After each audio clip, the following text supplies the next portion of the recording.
뉴스 속으로. 중국은 도널드 트럼프 대통령이 50%의 추가 관세를 부과할 수 있다라고 경고한 것을 비난하면서 끝까지 싸우겠다고 단호한 대응을 예고했습니다. 중국은 미국의 상호 관세 부과는 근거 없는 일방적인 괴롭힘이자 전형적인 공갈 행위라면서 중국의 맞대응 자구책은 주권과 안보, 정상적 국제 무역 질서를 지키기 위한 정당한 처사라고 강조를 했습니다. 자, 보가식 기자. 안녕하십니까? 중국 정부가 아주 이 트럼프 대통령의 50% 추가 관세 부과 경고에 대해서 강하게 반발하고 나섰습니다. 네, 오늘도 중국 상무부에서 홈페이지에 담화문을 올렸는데요. 미국이 중국의 50% 관세 추가 인상을 위협하고 있는 것에 대해서 단호히 반대한다. 그리고 만약에 부당한 관세 조치를 강행을 한다면 중국 역시 단호히 반격 조치를 취해서 권익을 수호할 것이다. 이렇게 밝혔는데요. 미국이 중국에 대해서 상호 관세를 부과한 것이 전혀 근거가 없고 전형적인 괴롭힘이자 공갈 행위다. 이렇게까지 표현을 했습니다.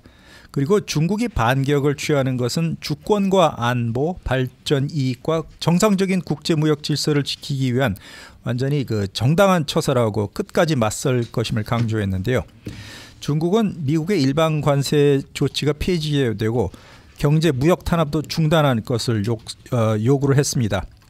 그리고 중국 외교부도 역시 성명을 발표하면서 미국이 진정으로 대화를 하고자 한다면 호혜 원칙 그런 태도를 보여야 되는데 국제사회 이익을 무시한 채 고집스럽게 관세 전쟁을 하려고 한다면 중국은 물러서지 않고 끝장날 때까지 반드시 싸울 것이다. 이렇게 강조했습니다.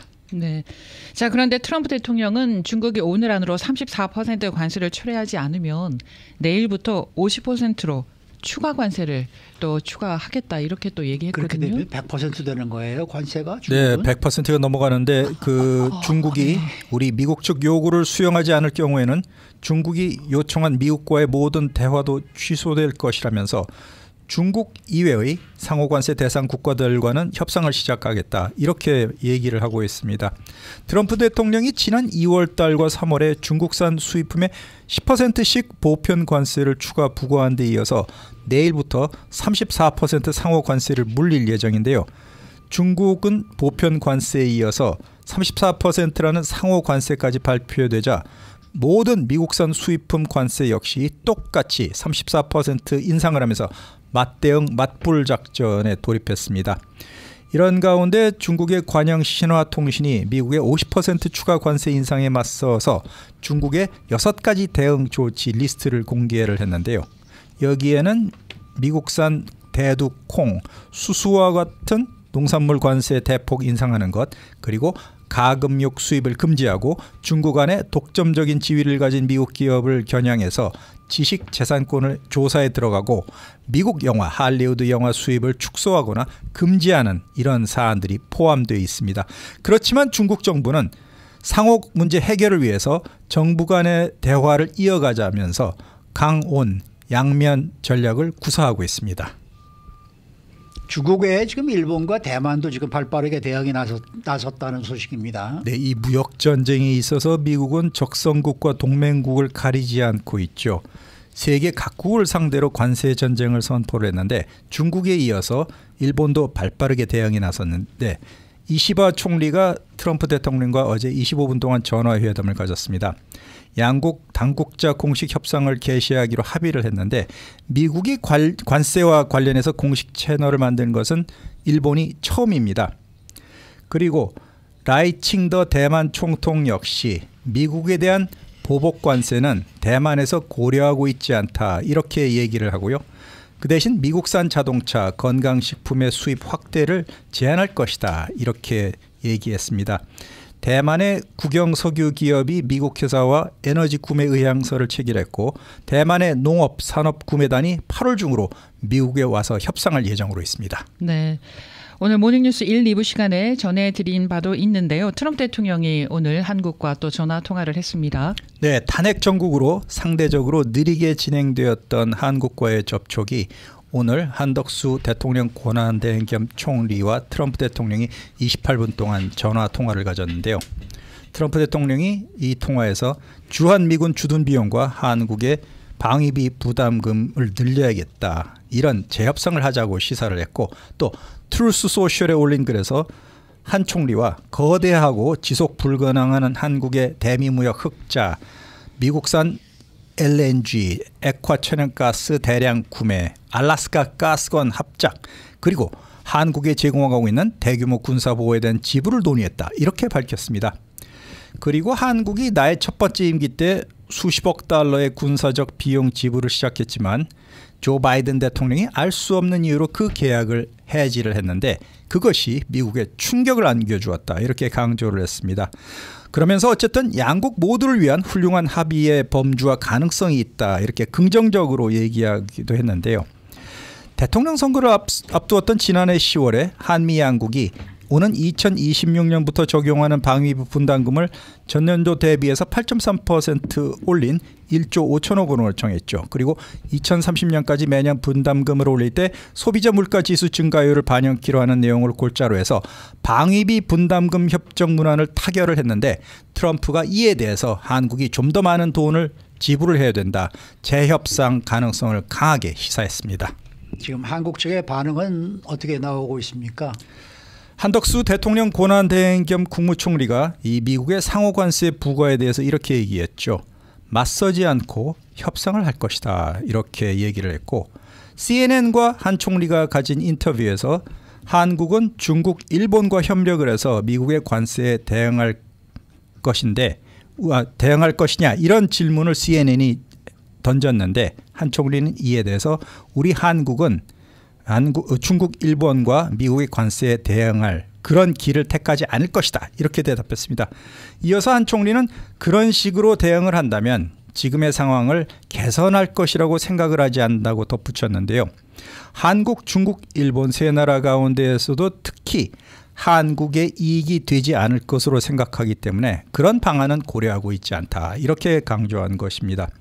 그리고 지난달에 대한상공회의소에서 열렸던 한국, 중국, 일본 경제통상장관 회의의 성격에 대해서는 특별한 회의가 아니라 일상적인 모임이었다면서 특별한 의미를 부여하지 않았습니다.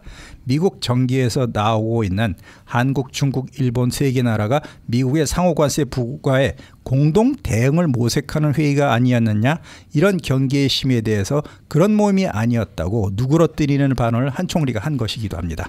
그래도 오늘 뭐 전화통화를 한 것만 해도 다행이고 하면서 또 영어로 했다면서요? 한자 국무총리가?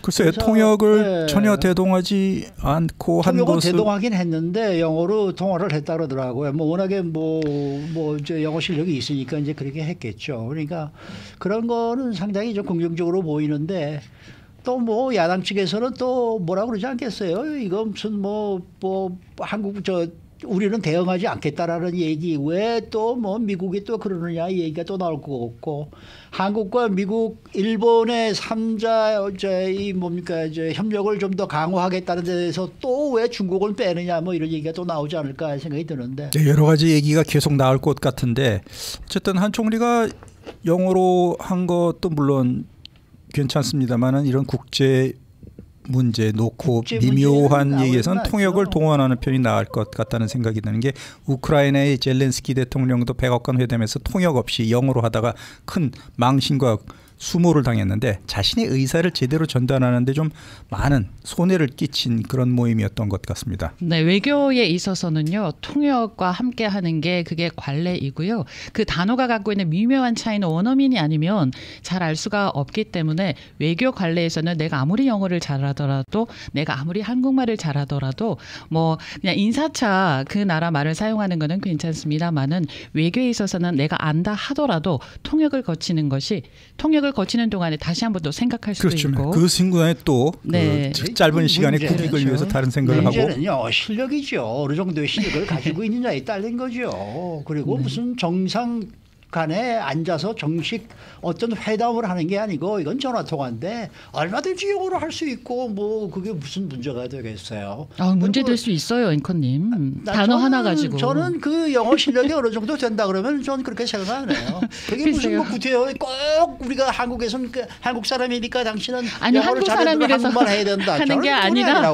단어가 갖고 있는 미묘한 그런 거가 있기 때문에 그 외교 관례에 정도는 알 수 있어서는 있는 사람의 실력을 가지고 있으니까 했겠죠. 본인도. 저는 그렇게 생각해요. 또 네. 영웅심이 있어서 또 쓸 수도 있으니까 그 부분에 대해서는 그런 사람은 네. 바보고 네. 그런 사람을 가지고 얘기한다 그러면 저는 뭐 할 말이 없어요. 네. 자, 이런 가운데 연방의회가 무역 갈등 때문에 앞으로 생명공학 부문에서 중국에 뒤질 것이다 뭐 이런 경계령을 또 내렸어요. 네, 앞으로 21세기 바이오테크 부문이 굉장히 성장할 것으로 예상하고 있는데요. 그 연방상원 국가안보위원회가 보고서를 냈습니다. 중국이 앞으로 20년 동안 생명공학, 바이오텍 분야를 전략적인 우선순위로 두고 있는데 이 분야에서 빠르게 우위를 점하고 있으면서 미국이 위기에 빠질 그럴 가능성이 있다. 이렇게 지적을 했습니다. 앞으로 미국이 이 부문에 대해서 3년 동안 신속하게 그리고 적극적으로 대처하지 않는다면 중국의 추월을 당해서 앞으로 회복하기 어려운 타격을 입을 수 있다. 이렇게 경고를 했는데 미국이 향후 5년 동안에 최소한 150억 달러를 바이오텍 부문에 투자를 해야 되고 국가 안보에 위협이 될 만한 이 분야의 중국 기업들과의 협력도 금지해야 된다. 이렇게 권고했습니다. 하여튼 중국이 최근 약품 원료, 복제약품을 미국에 대규모로 수출하는 나라로 떠올랐는데요. 이 존슨앤존슨, 글락소스미스클라인 그리고 아스트라제네카와 같은 메이저 제약사들조차 중국이 개발하고 임상실험까지 끝마친 약품을 수입하거나 판권을 사들이고 있는 그런 상황이라는 것입니다. 네. 이 뭐 관세 폭탄으로 긴장이 지금 고조가 되고 있는데 제이디 벤스 부통령이 또 중국인 비하 발언으로 지금 파문을 일으키고 있네요. 네, 중국의 관영 영자 신문 글로벌 타임스가 보도를 했는데요. 시장 혼란 속에 미국 관료들의 중국 관련 발언이 미국 네티즌조차 경악하게 만들었다. 이런 제목의 기사를 통해서 제이디 벤스 부통령의 발언을 소개했습니다. 벤스 부통령이 팍스 TV에 출연을 해서 우리는 중국 촌놈들에게서 돈을 빌려서 물건을 산다. 그리고 그 물건은 중국 촌뜨기들이 만든 것이다. 이렇게 언급했습니다. 영어로 페전트라는 단어를 사용했는데요. 공식 인터뷰 자리에서 시골 소작농, 농노를 낮춰 부르는 말에서 유래하는 촌놈들이라는 페전트라는 비하성 용어를 중국 사람 또는 중국 근로자 대신 사용한 것이 문제가 되고 있는 것입니다. 이에 대해서 벤스 부통령이 중국과의 무역 전쟁에 대해서 이야기를 하면서 중국 사람들을 모독하는 발언을 했다고 미국 매체에서도 전하고 있는데요. 벤스 부통령이 할 수 있는 유일한 일이 미국 사람들을 전 세계적으로 창피하게 만드는 일이다. 이렇게 꼬집기도 했습니다. 그렇기 때문에 이런 발언이 벤스 부통령과 같은 미국의 정치인들이 갖고 있는 두려움, 중국에 대한 두려움, 그리고 지식의 무능함을 드러냈다는 여론도 커지고 있는 것인데요. 이런 데 대해서 중국 외교부도 성명을 발표했습니다. 브리핑을 통해서 부통령이라는 사람이 이처럼 무지하고 무례한 말을 중국 인민들에게 한 것을 들으니 의아하기도 하지만 슬프기도 하다. 이렇게 중국 정부에서 꼬집었습니다. 네. 자, 이런 가운데 또 트럼프 대통령이요. 일본 제철에 US 스틸 인수 불가 방침에서 한 발 물러섰네요. 네, 절대로 미국의 자존심이자 상징인 US 스틸을 일본 기업에 넘겨줄 수 없다. 이런 입장에서 트럼프 대통령이 한 발 물러나는 모양새를 취했는데요. 예. 스캇 베센트 재무부 장관이 트럼프 대통령이 미국 무역대표부에 이시바 일본 총리와 함께 새로운 무역 황금기라는 비전을 실현하기 위한 협상을 시작하라고 지시했다. 이렇게 언급을 하면서 일본 제철의 US 스틸 문제를 다시 얘기할 수 있다. 네. 이렇게 암시를 했습니다. 어차피 아무리 미국의 상징이라지만 이런 적자 보는 부실 기업을 계속 미국 측에서 억지로 갖고 있어봤자 그 손해만 되는데 차라리 일본과의 합작을 통해서 재생을 시키거나 다른 방면으로 미국의 제철 사업을 그 확대해 나가자 그런 의도로 읽혀지기도 하고 있습니다. 이시바 총리가 어제 트럼프 대통령과 가진 전화 통화에서 일본은 5년 연속으로 미국의 최대 대미 투자국이다 이런 점을 강조했는데 장관급 후속 협의도 진행하기로 했다는 것입니다. 이에 대해서 트럼프 대통령은 바이든 행정부 시절에 일본 제철의 US 스틸 인수 불허 결정을 다시 검토해봐라 이렇게 지시를 했고요. 일본 정부는 지난해부터 149억 달러의 조건으로 US 스틸 인수를 허가해달라고 미국 측에 줄기차게 요청하고 있는데 이게 또 새로운 국면을 맞고 있는 것으로 보이고 있습니다. 네, 수고 많으셨습니다. 고맙습니다. 봉화식 기자였습니다.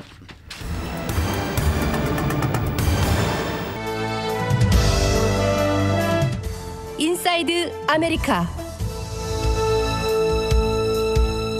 캘리포니아주 공공연금이 트럼프 행정부 관세 발표 이후 주식시장 급락으로 수십억 달러의 손실을 입었습니다.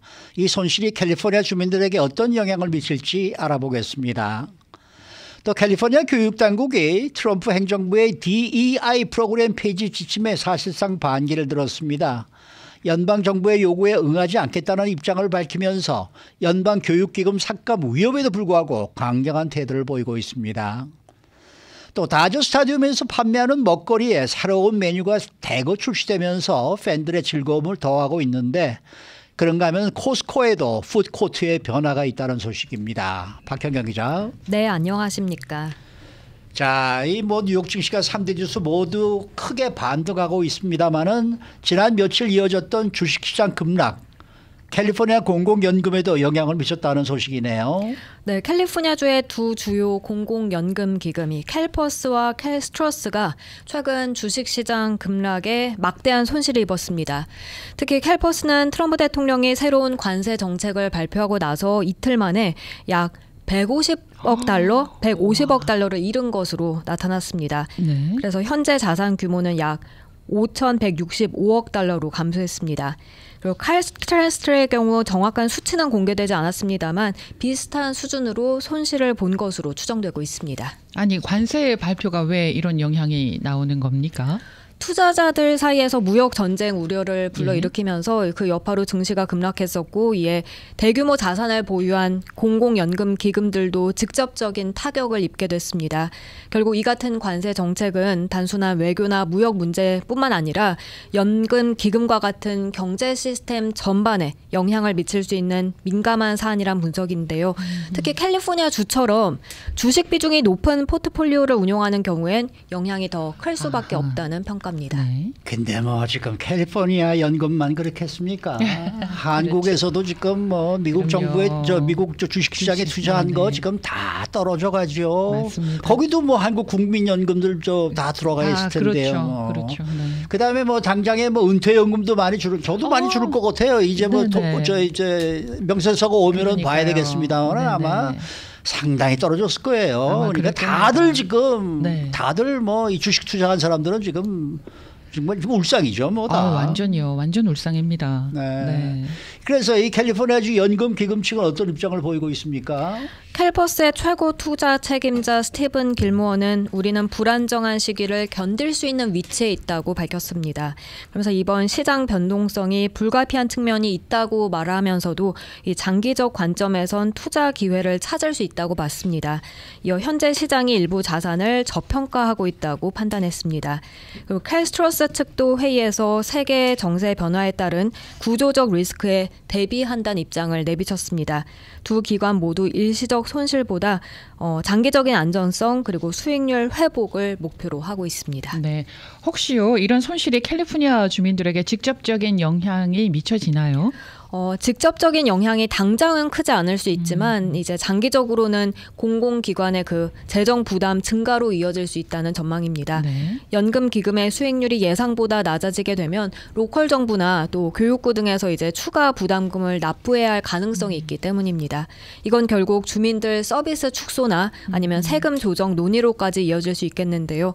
연금 기금의 안정성은 단순한 투자 성과를 넘어서서 공공재정 전반에 영향을 주는 중요한 지표라는 그런 분석입니다. 네.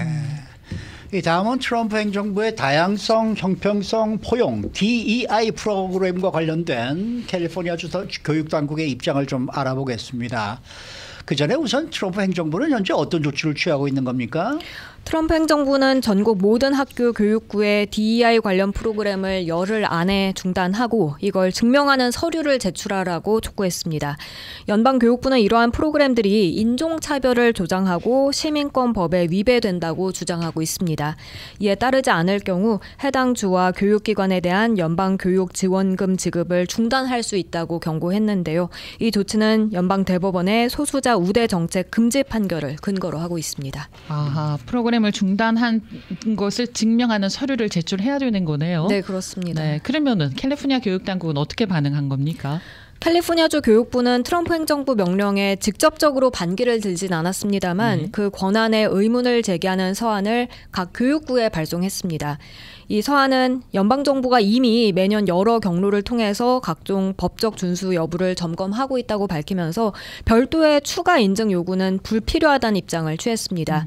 캘리포니아주는 주 차원에서 연방교육부에 공식 답변을 보낼 예정이지만 개별 학군들의 인증서를 제출하라는 그런 명령은 내리지 않았고요. 결국 이건 이제 연방정부의 요구를 사실상 거절하는 그런 신중한 대응이란 그런 평가입니다. 이와 관련해서 캘리포니아주와 함께 살펴볼 만한 주가 뉴욕이다. 뉴욕주는 어떻게 대응을 했나요? 뉴욕은 캘리포니아보다 더 직접적으로 반발했습니다. 이 뉴욕 교육부는 연방교육부가 대법원 판결을 자의적으로 해석하고 있다면서 행정 절차 없이 연방기금의 조건을 일방적으로 바꿀 수 있는 법적 권한은 없다라고 주장했습니다. 또 DEI 원칙을 금지하는 연방법이나 주법은 존재하지 않기 때문에 트럼프 행정부의 요청을 따르지 않겠다고 공식적으로 선언했습니다. 네. 만약에요, 연방기금이 이제 중단되잖아요. 만약에 그렇게 되면은 캘리포니아주에 있는 학교들 또 교육에는 어떤 영향이 미쳐질까요? 연방교육기금은 캘리포니아주에서 연간 약 163억 달러 규모로 급식이나 장애 학생 지원 또 조기교육 프로그램 등에 쓰이고 있습니다. 네. LA 통합교육구만 하더라도 매년 약 12억 6천만 달러의 연방 지원을 받고 있는데요. 이게 전체 예산의 10% 정도에 가까운 그런 규모입니다. 그래서 이 자금이 중단된다면 저소득층 학생들 또 취약계층 교육 서비스에 심각한 차질이 우려됩니다. LA 통합교육부는 현재 캘리포니아 주의 그 교육부 지침을 기다리면서 조심스럽게 상황을 관망하고 있습니다. 네. 자, 마지막 소식입니다. LA 다저 스타디움에 새로운 먹거리가 등장했다라고 하는데 어떤 게 지금 가장 화제입니까? 가장 주목받는 신메뉴는 단연 슬러거라는 메뉴입니다. 길이가 무려 16인치에 달하는 할라페뇨 체다 소세지 핫도그로 양쪽에 이제 프렌치 프라이가 곁들여진 구성인데요. 그 핫도그 위에는 치즈 소스가 얹혀져 있고 또 거기에 콘 렐리쉬, 토티아 칩 등 다양한 토핑들이 올라갑니다. 맛있는 건 다 올라가 있네요. 네, 그리고 그뿐만 아니라 가장 위에는 실란트로 크림까지 뿌려져 있습니다.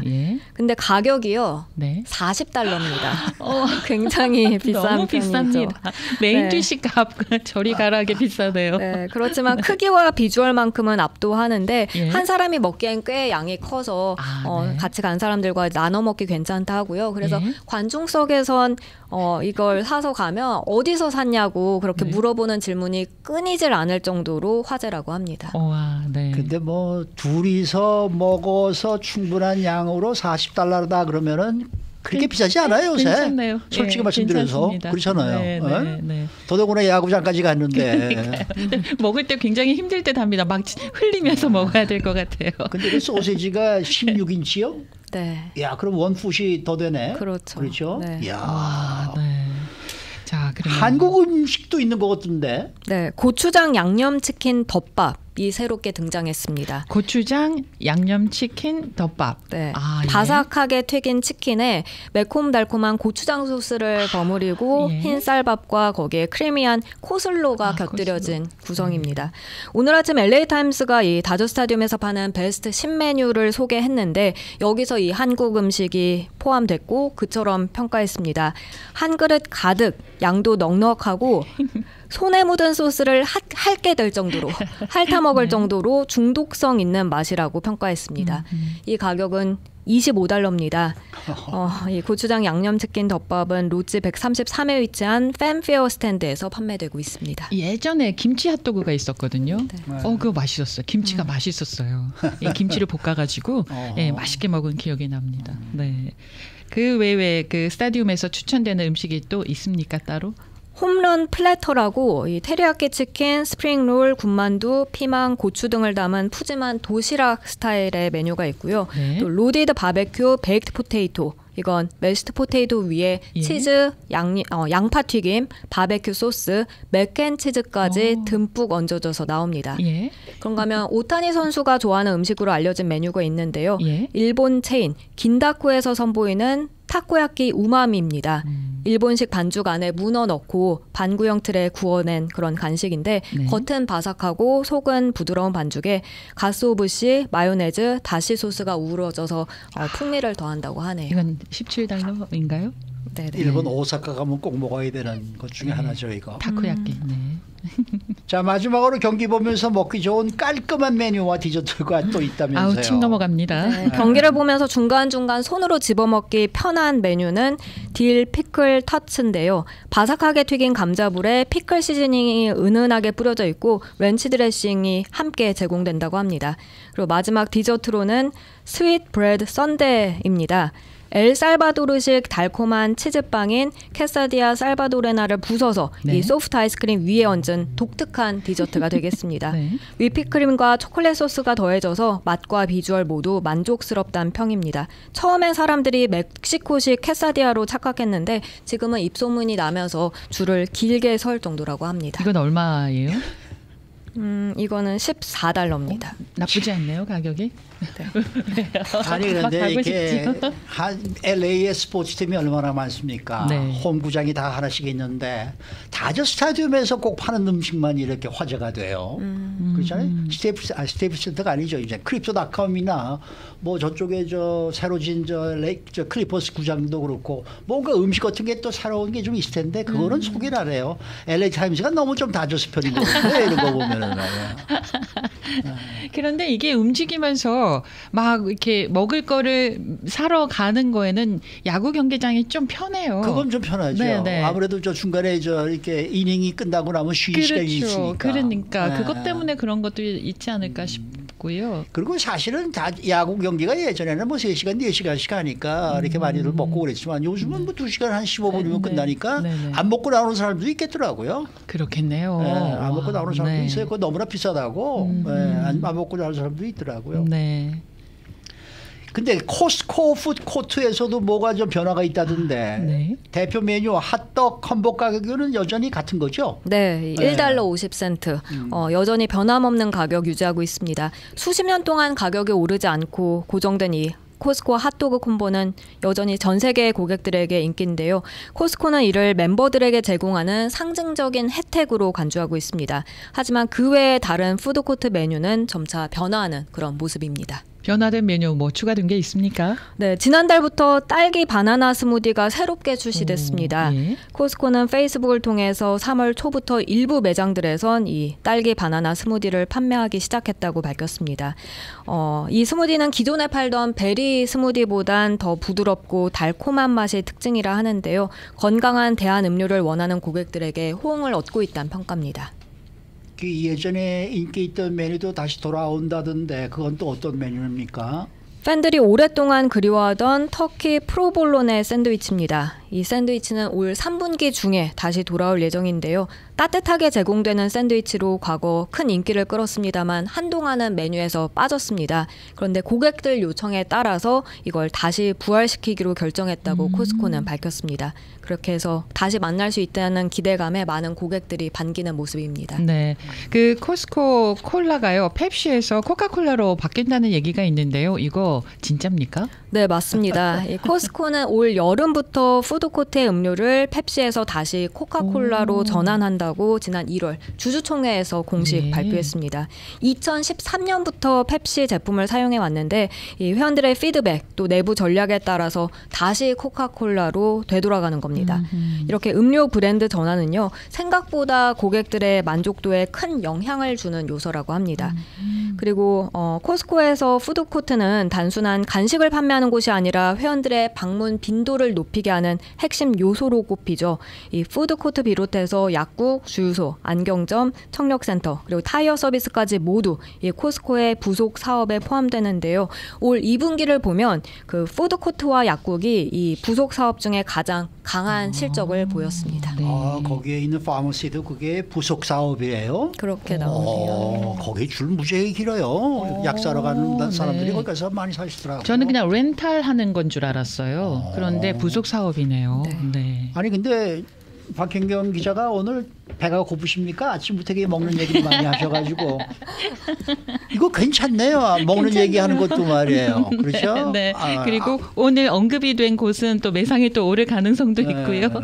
아침 9시에 먹는 얘기하는 것도 괜찮은 소식이네. 네, 자주 부탁드리겠습니다. 자주 부탁드릴게요. 박현경 기자였습니다.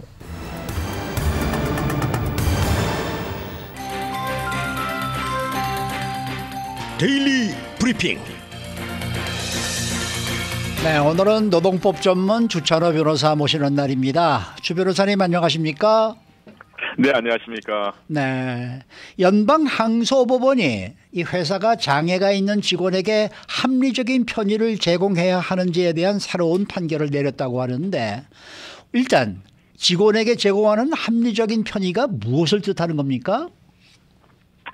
네, 연방법과 이 캘리포니아 주법을 보게 되면 장애를 가졌지만 필수 업무를 할 수 있는 사람들은 보호를 받습니다. 이 법에 따르면 고용주들은 장애를 가진 직원이 필수 업무를 수행할 수 있도록 필요하고 또 합당한 편의시설을 마련을 해줘야 됩니다. 장애라는 것은 뭐 육체적 장애가 될 수도 있겠고요. 성형적이거나 정신적 장애가 될 수가 있겠습니다. 정신적 장애는 뭐 심리학적 결함이 되겠고요. 우울증이라든지 외상후 증후군, PTSD 뭐 이런 것들이 되겠고요. 육체적인 어떠한 장애는 뭐 당뇨병이라든지 간질병, 심장병, 고혈압 등등 여러 가지가 다 해당이 되겠습니다. 이 고용주가 해야 할 의무는 장애를 가진 직원이 그 직원의 포지션에서 필수적인 업무를 수행할 수 있도록 합당한 편의시설을 제공해야 합니다. 이 합당한 편의시설이라는 것은 장애를 가진 직원이 다른 직원과 똑같은 기회와 혜택을 받을 수 있도록 조치를 취해주는 것을 의미합니다. 예를 들어서 장애를 가진 직원이 사내시설을 쉽게 이용할 수 있도록 사내시설을 고쳐준다거나 기구나 장치들을 직원이 이용할 수 있도록 변경해주는 것들을 포함을 하게 됩니다. 이러한 어떠한 편의 제공은 한 번에 끝나는 것이 아니라 고용기간 동안 지속적으로 행해줘야 될 고용주의 의무가 되겠습니다. 네.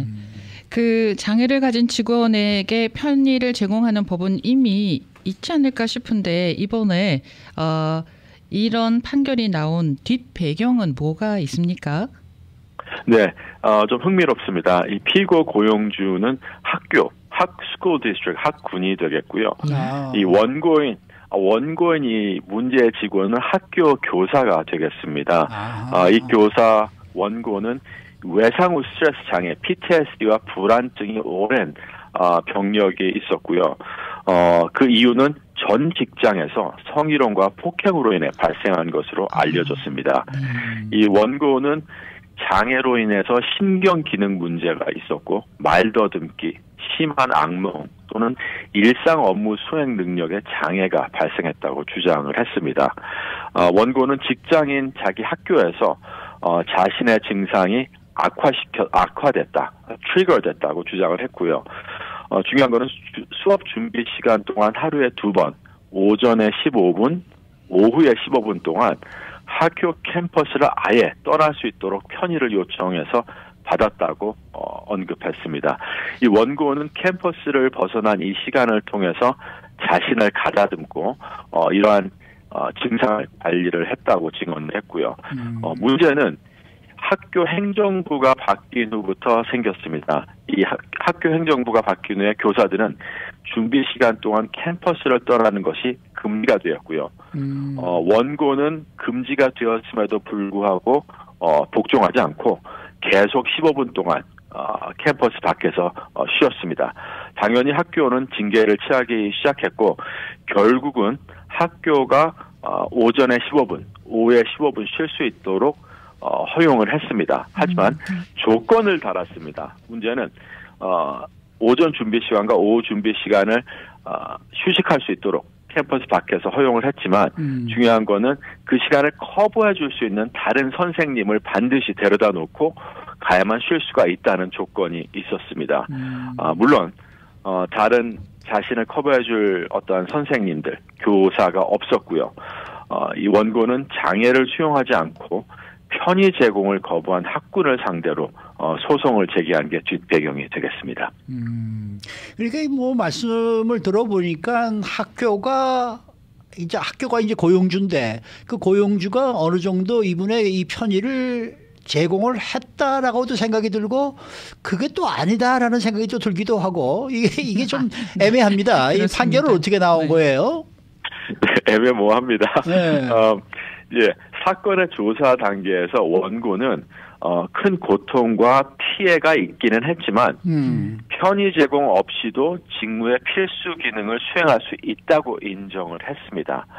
학교 측은 원고가 편의 제공 없이도 직무를 수행할 수 있는 능력이 있었기 때문에 학교는 편의 제공을 할 필요가 없었다라는 주장을 펼쳤습니다. 다시 말해서 15분 오전, 15분 오후에 캠퍼스 밖으로 나가지 않아도 이 원고는 직무의 필수 기능을 수행할 수 있었기 때문에 편의 제공할 필요가 없다라는 주장을 펼쳤고요. 지방법원은 이에 완전히 동의를 하고 학교 측에게 승소 판결을 내려줬습니다. 네. 하지만 항소법원은 똑같은 뒷배경을 가지고 완전히 반대되는 판결을 결국은 내렸습니다. 항소법원은 장애 직원의 직접적인 해석은 직원이 업무 필수 기능을 편의 제공 없이 수행할 수 있더라도 이 합리적인 편의 제공을 받을 자격은 계속 있다라는 판결이 되겠고요. 다시 말해서 어떠한 15분 오후 오전에 쉴 수 있는 그러한 환경이 없이도 직무를 필수 기능을 수행할 수 있더라도 이러한 편의 제공을 받을 수 있는 자격이 없어지지는 않고 또 고용주에게 그런 의무가 사라지지는 않는다는 그러한 판결이 되겠습니다. 제가 얼마 전에 이 청각 장애가 있는 직원들에게 보청기를 주는 것이 편의 제공이라고 말씀드린 적이 있는데요. 이 케이스를 적용을 하게 되면 청각 장애가 있는 직원이 힘들지만 보청기 없이도 필수 업무를 수행할 수 있다고 해서 고용주가 보청기를 제공해야 될 의무가 사라지는 건 아니다라는 뜻으로 생각하시면 되겠습니다. 그러니까 좀 이해가 되네요. 네, 고용주는 이 장애가 있는 사실을 알게 되면 통상적으로 편의 제공 의무가 주어진다라고 생각하시면 되겠고요. 이 사례에서 알 수 있듯이 이 고용주 입장에서 편의 제공하는 게 굉장히 어려울 수 있습니다. 그리고 최근에는 항소법원이나 다른 법원들이 비슷한 판결을 내리고 있기 때문에 이 장애 직원의 이슈들을 신중히 다루어야 되겠습니다. 그러면은요, 고용주 입장에서 이 판례를 통해서 알아야 할 부분은 어떤 게 있을까요?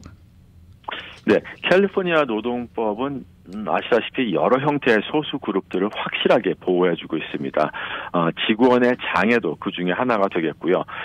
상당히 복잡하고 어려운 노동법 중에 한 부분입니다.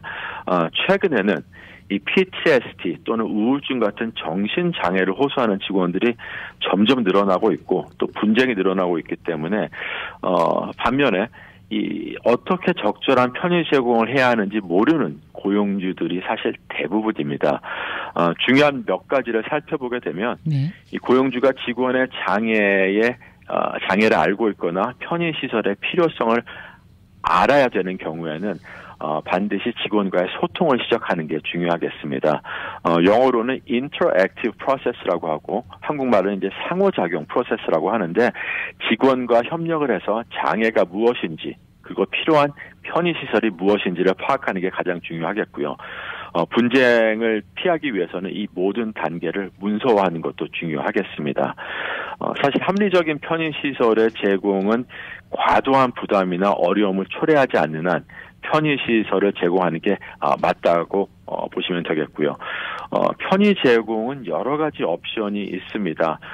휴가, 무급 휴가도 그 중에 하나가 되겠고요. 변경된 업무 또는 일정, 또 인체공학적으로 조정을 해주거나 원격 근무를 허용하는 것도 또 하나의 편의 제공이 되겠습니다. 중요한 부분 중에 하나는 이 장애나 편의 제공을 직원이 요청함으로써 그것을 기준으로 해서 어떠한 징계를 하거나 해고를 하거나 승진을 시키는 그러한 것은 굉장히 좀 피하고 조심해야 될 부분이 되겠고요.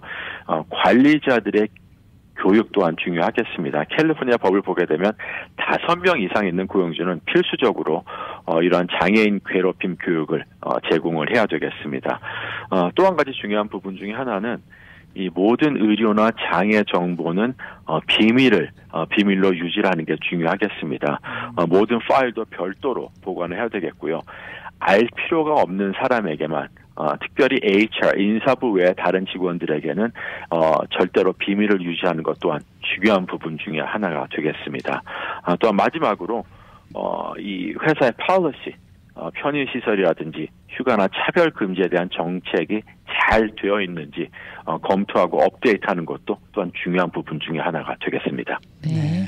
혹시 그 직원을 채용할 당시에요, 면접이나 네. 이런 거 할 때 과거에 PTSD를 겪었습니까? 뭐 우울증을 겪은 적이 있습니까? 아니면 또는 지금 현재 그런 증상이 있습니까? 이런 거 물어봐도 됩니까?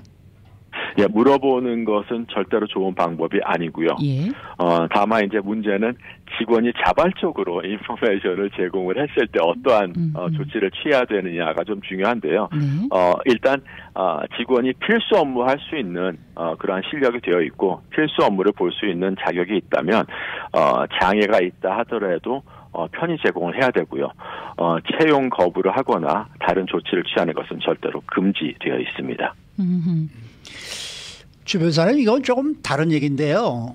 요즘 그 트럼프 행정부의 이 정책으로 인해서 지금 대량 해고되는 공무원들이 많지 않습니까? 이 대량 해고되는 공무원들이 지금 뭐 연방 정부를 상대로 불법 해고 뭐 이런 그 어떤 소송을 제기했다라는 소식은 도통 들어오지를 않고 있는데 이건 어떻게 되는 거예요? 그건 소송을 제기할 수가 없습니까? 통상적으로 연방법이나 아니면 주법에서 어떠한 노동 계약서가 있지 않는 이상 at will employ로 간주가 되고요. 특별히 어떠한 차별적이거나 트럼프 행정부에서 위헌적인 뭐 자기의 권한을 벗어난 그러한 어떠한 해고 조치를 취하지 않는 이상 정당한 해고라고 볼 수 있기 때문에 사실 많은 연방 직원이 좀 개인적인 면에서는 억울하고 그리고 말도 안 되는 그런 해고 조치가 취해지고는 있지만 중요한 관건은 과연 위헌적이었느냐 아니면 정말 부당한 점이 법을 저촉받는 부당한 점이 있었느냐를 아주 명백하게 증명을 해야 되기 때문에 사실 그렇게 쉬운 소송은 아니라는 생각이 듭니다. 그렇군요. 그게 그래서 그렇게 좀 조용하구나라는 그런 지금 말씀이시군요. 네. 네. 그 직원들의 경우에 굉장히 일은 잘하는데요. 그런데 다른 직원과 자꾸만 부딪힌다거나 감정 조절이 잘 안 된다거나 뭐 이제 그런 일이 있다 손 칩시다. 그런데 업무가 자기가 맡은 일은 굉장히 잘해요. 이런 경우에 고용주는 어떻게 처신을 하면 현명하게 처신한다고 할 수 있을까요? 네, 뭐 특별히 다른 직원과 게롤롱하지 못하고 잘 지내지 못하는 것이 특별히 법의 저촉을 받거나 말씀드린 것처럼 헌법에 위반되는 사항이 아니라면 회사는 얼마든지 조치를 취할 수 있는 권한이 있습니다. 그렇기 때문에 그게 만약에 뭐 PTS 때문이라든가 아니면 최근에 겪게 되는 우울증 때문인가 뭐 이런 이유가 있을 수가 있잖아요. 물론이죠. 만약 그런 팩터가 생긴다면 완전히 다른 케이스가 되는 거고요. 그러한 장애가 있는 것 때문에 다른 직원들과 잘 지내지 못하고 문제가 있다면 그런 장애를 알게 된 순간 어떠한 편의 제공을 해야 되는지 그리고 어떠한 장애이기 때문에 이 직원이 필수 기능을 업무 기능을 실행하는데 어떻게 도와줘야 되는지 그런 의무가 장애법에 따라서 고용주에게는 주어지게 됩니다. 그렇기 때문에 장애라는 단어, 장애라는 문제가 생기면 당연히 편의 제공과 노동법에 조심을 하셔야 되고요. 네. 그런 장애가 없는데 일은 잘하는데 다른 직원과 겟얼롱하지 못하고 문제가 많다. 사실 다른 직원과 같이 잘 지내고 일하는 것도 하나의 회사의 팔러시 중에 하나가 되겠고요. 그렇기 때문에 그런 문제가 생겼을 때는 얼마든지 회사 권한 안에서 조치를 취하고 징계를 취할 수 있겠습니다. 네. 오늘 말씀 잘 들었습니다. 네, 감사합니다. 네, 감사합니다. 노동법 전문 주찬호 변호사 함께했습니다.